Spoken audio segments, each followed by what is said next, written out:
You know, the Tennessee General Assembly is taking a serious look at rejecting federal education funding. State Capitol reporter Chris O'Brien now brings us inside a new task force set to examine this issue.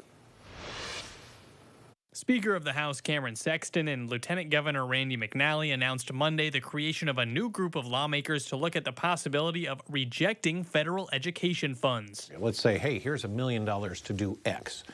Well, suddenly, if the state has to hire 10 people and they have to contract out with 4 people and it costs us $1.5 million, is that a good deal for Tennessee economically? Tennessee currently accepts just south of $2 billion in federal education funding.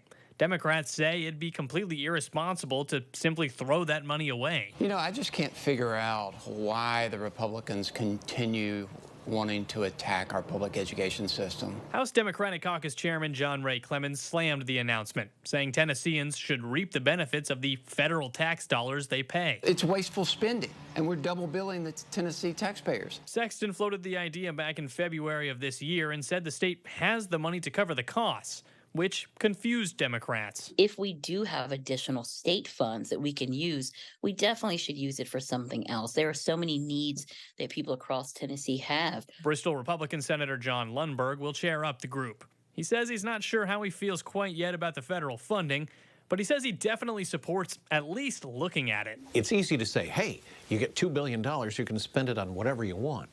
That's not how the federal government works. Capitol leadership says the first meeting for the Joint Working Group on Federal Education Funding has yet to be determined.